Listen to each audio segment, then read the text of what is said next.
Rebonjour les alformés, bienvenue pour ce nouveau PPT, nouvelle vidéo concernant donc les images personnalisées dans Remote App.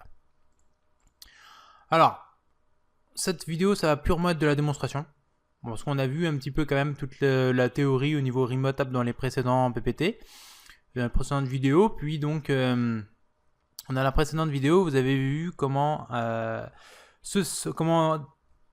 démarrer, comment créer une machine en fait Remote App de base avec l'image Office 2013 Pro+. Là, ce qu'on va faire, c'est qu'on va créer une machine, une collection Remote App avec 7 zip. Bon, on pourrait le faire avec n'importe quoi. Hein. Là, on va le faire avec 7 zip. Comme ça, ça va vous montrer un petit peu justement les bases d'une machine Remote App personnalisée. Puis vous allez comprendre assez rapidement comment faire votre propre machine virtuelle Remote App. Votre propre collection Remote App, excusez-moi. Et ensuite, on vérifiera la connexion à l'aide de notre fameux outil, celui-ci. Voilà. Donc là, qu'est-ce qu'on va se faire? D'abord, on va se déconnecter.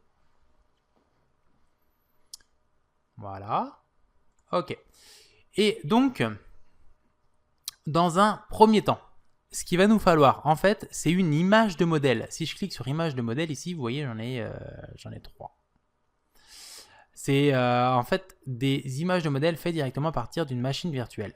Donc, dans un premier temps, il va falloir qu'on crée une machine virtuelle spécialement conçue pour Remote App. En gros, une machine virtuelle avec le rôle terminal serveur d'installer.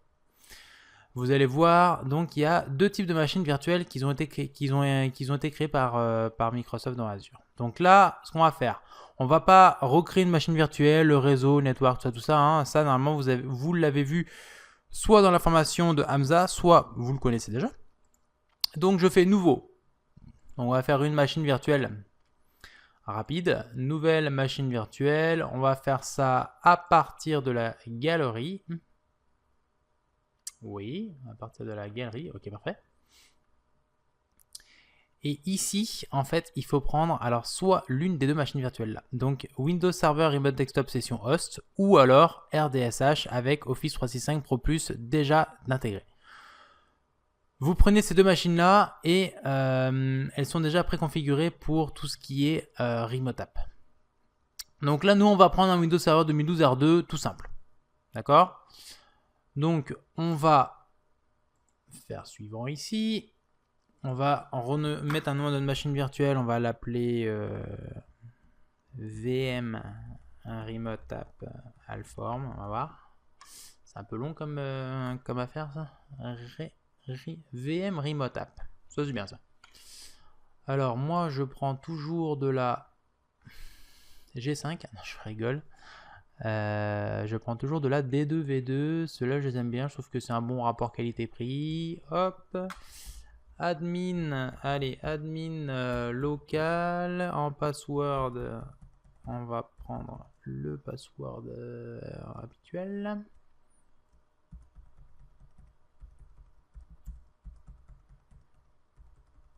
Voilà. On fait suivant. Ici donc, on va créer un nouveau cloud. VM Remote App, ça existe déjà.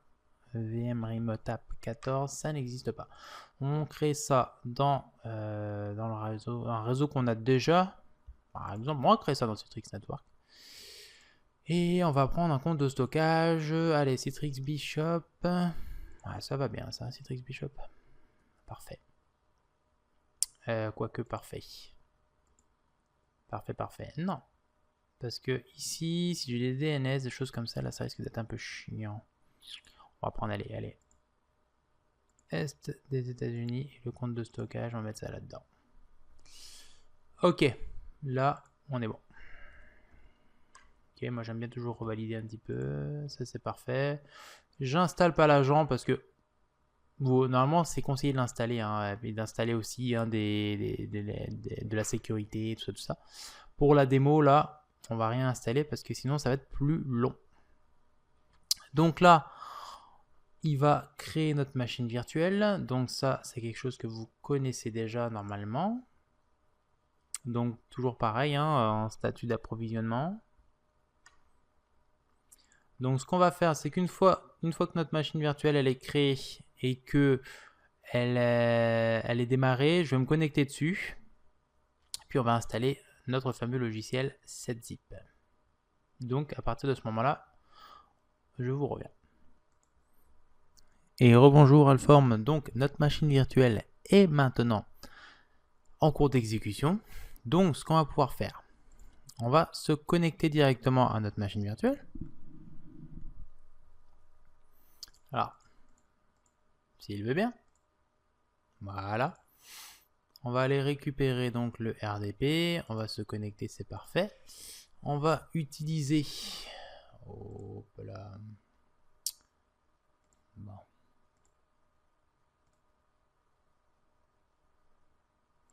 Voilà. On va utiliser nos credentials. Voilà ce que je voulais dire depuis tout à l'heure. Hop. Hop.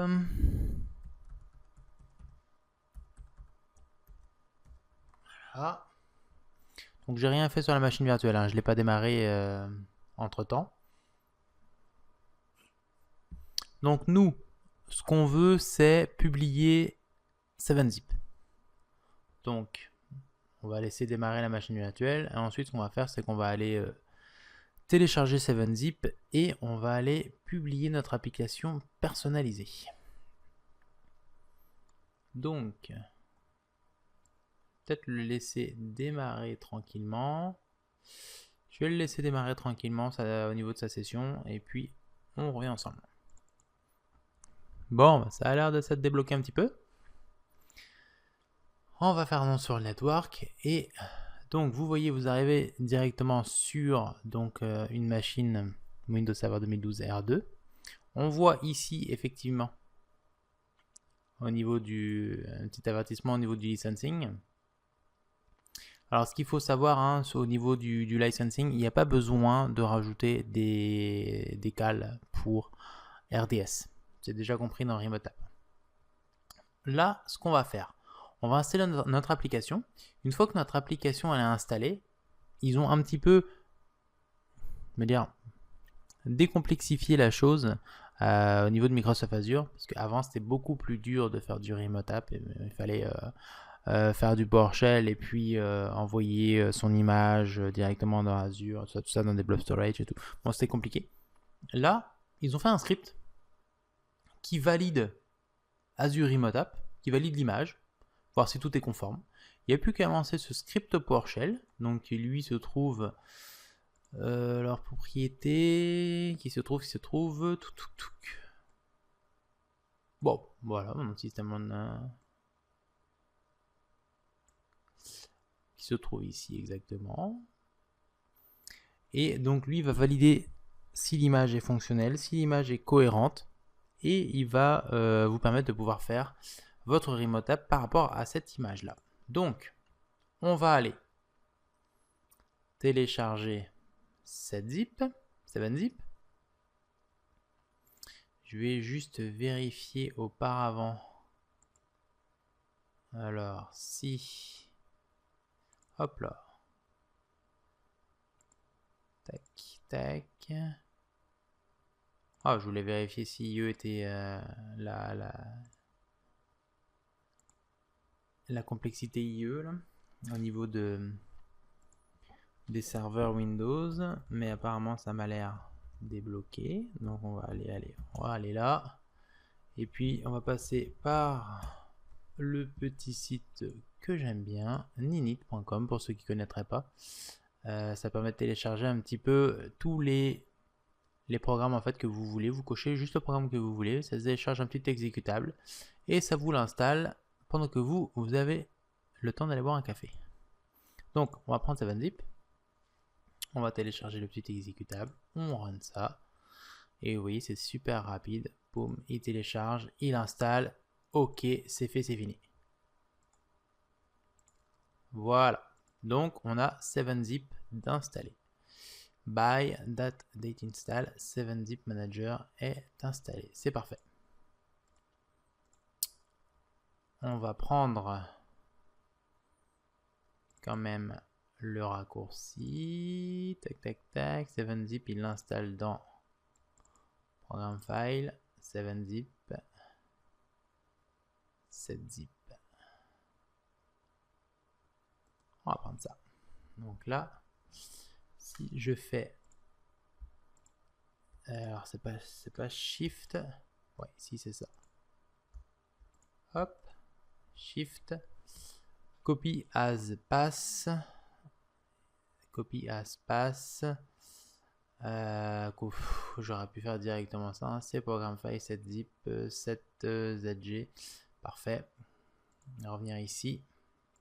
Dans mon petit bloc-notes qui est là. Hop. On va copier ça. C'est le chemin de l'application. C'est parfait. Une fois qu'on a notre application, que vous avez toutes vos applications installées, que vous avez fait vos paramétrages, tout ce qui est mis à jour et tout. Ici, je vais juste en profiter pour changer le time zone là, quand même. Tac, tac. Voilà, 11h08. Et donc, je juste lancer le script PowerShell. Et lui, ce qu'il va me faire, en fait, c'est qu'il va vérifier si toute mon image est cohérente. Et puis, il va me faire un sysprep de mon image. Et il va me l'éteindre. Donc là, il valide. On va le laisser finir ses affaires. Donc, c'est ça qui est vraiment intéressant. C'est... Donc là, effectivement, on voit, voulez-vous lancer sysprep? Oui. Yes. The current image satisfy all the requirements for Azure Remote Uploaded image. Donc on lance sysprep, il lance sysprep, et puis ensuite, lui, il nous permet donc de faire une image directement pour Remote App. Et c'est ça qui est vraiment intéressant, c'est qu'ils ont quand même grandement facilité la chose avec ces nouvelles images de Remote App, parce que vous voyez qu'avant c'est comme vraiment compliqué. Donc ce qu'on va faire, c'est qu'on va le laisser finir son sysprep. La machine virtuelle va s'éteindre et on revient juste après. Bon, on voit maintenant que notre machine est arrêtée et non désallouée. Donc là, ce qu'on va pouvoir faire, ce qu'on va devoir faire même, c'est capturer la machine virtuelle sur laquelle on a fait un sysprep. Donc on va la capturer avec donc nom de l'image VM Remote. On va laisser ce nom d'image. On va mettre VM Remote App comme description par exemple. Et on lui dit qu'on a bien exécuté le sysprep sur la machine virtuelle parce que c'est ce qu'a fait le script PowerShell que je vous ai montré plus tôt. On capture ça. L'image va être capturée. Donc là, il est en statut enregistrement, puis ensuite il va passer en statut disponible. Et en fait, ce qu'on va faire, c'est qu'après, on va se servir de cette image-là pour créer une Remote App et directement publier l'application 7-zip. Oh. Donc vous voyez, c'est quand même assez rapide. VM Remote App créé. Donc source. Là pour le moment, je pense qu'il faut attendre un petit peu. Je ne sais pas si on va la voir tout de suite dans notre Remote App. Il me semble que non. Il me semble qu'il faut attendre une minute ou deux. Alors, on va créer nouveau. On va créer un nouveau Remote App directement à partir d'un modèle.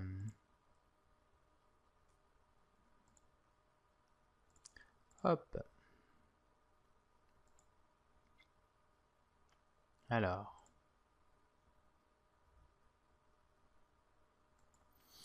Donc, on va créer notre Remote App 7-zip.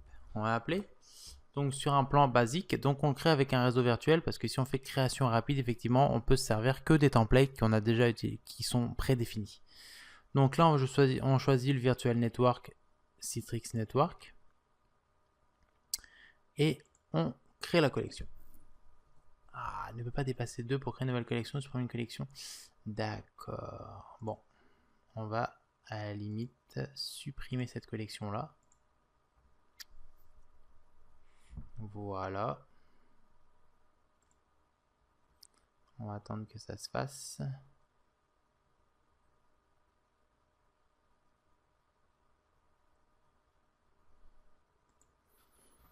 Donc, on va créer. Allez, maintenant qu'on a supprimé notre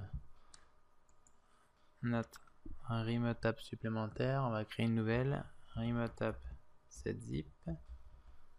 Voilà. Toujours sur un plan basique, on va partir sur notre virtual network Citrix et puis joindre le domaine local. Non. Pour le moment, on va pas joindre cette remote app au domaine local. Bon, là, il veut qu'on lie une image de modèle. Lier une image de modèle. Donc là, ce qu'on va faire, c'est que on va importer une image depuis la bibliothèque de machines virtuelles. Donc là, l'image qu'on avait créée tout à l'heure, c'est VM Remote App.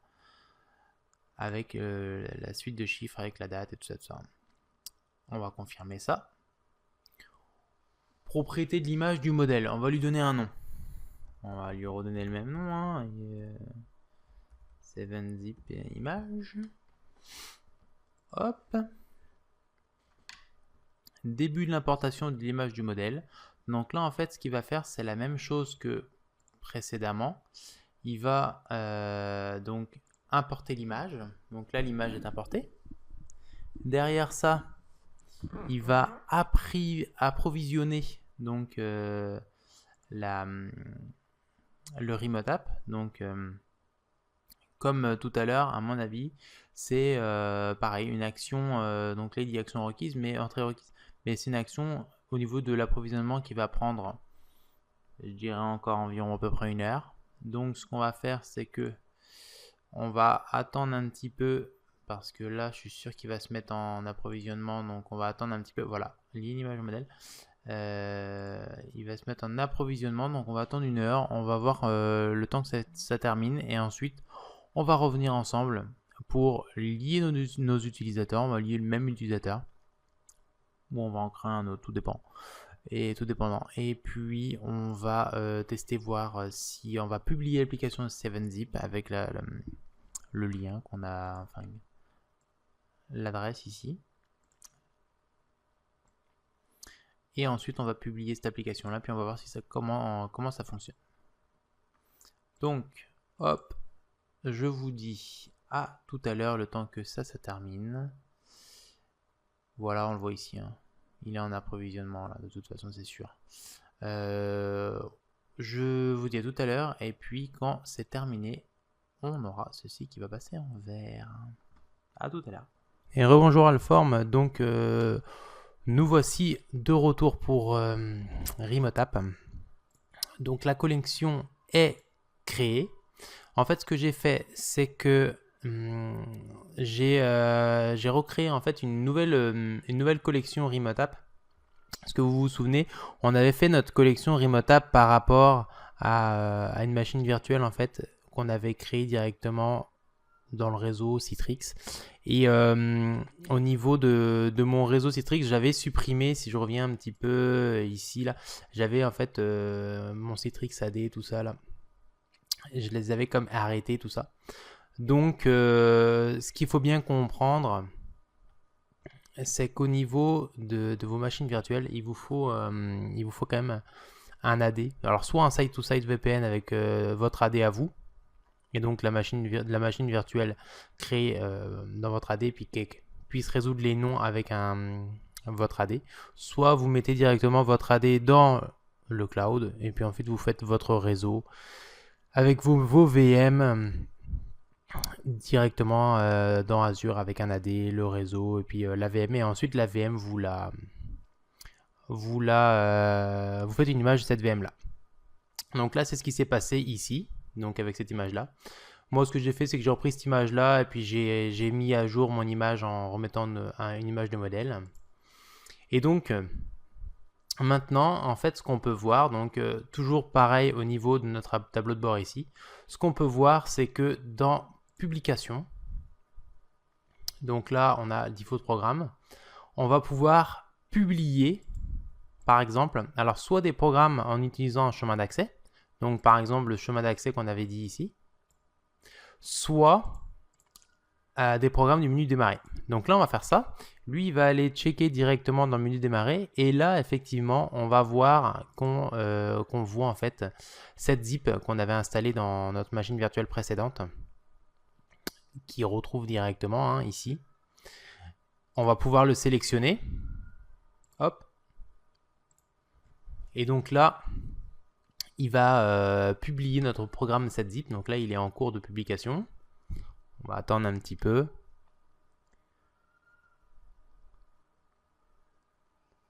Et puis il va passer en statut publié. Puis là, on va pouvoir tester notre publication 7zip directement avec notre machine virtuelle.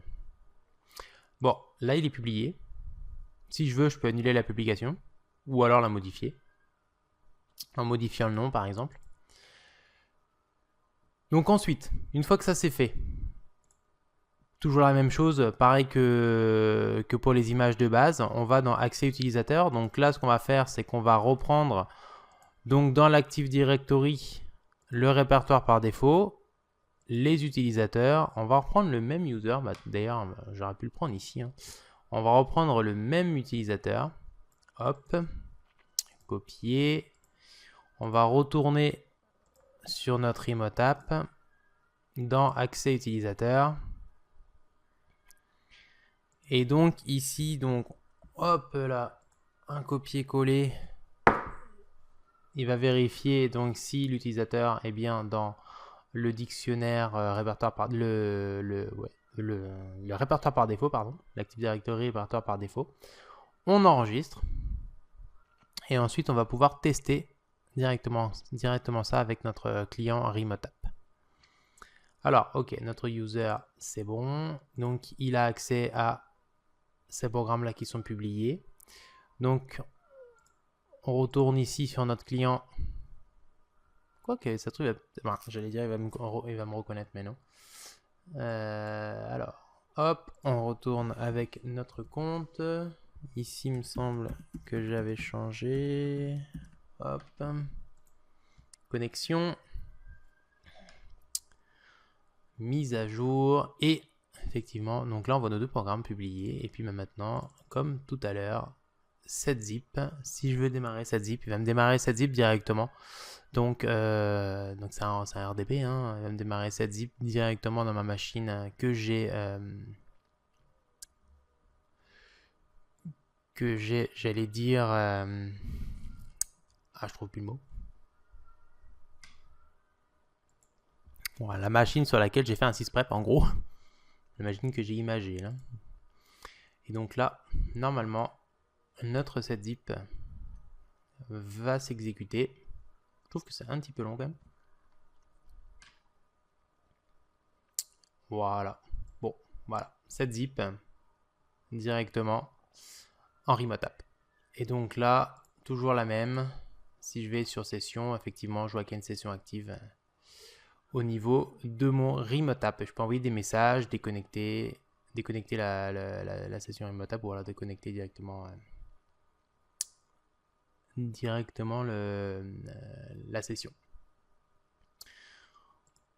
Donc, qu'est-ce qu'on a vu? On a vu comment créer une connexion remote app personnalisée. On a vu comment publier 7zip. Donc là, vous pouvez le faire avec tous les programmes que vous souhaitez. On a vu comment configurer les accès utilisateurs et la vérification de la connexion, donc forcément avec notre petit client ici, qui, je le rappelle, est disponible sur pas mal de plateformes. Je vous laisse là-dessus et puis je vous dis à tout à l'heure pour le second chapitre portant sur l'automatisation.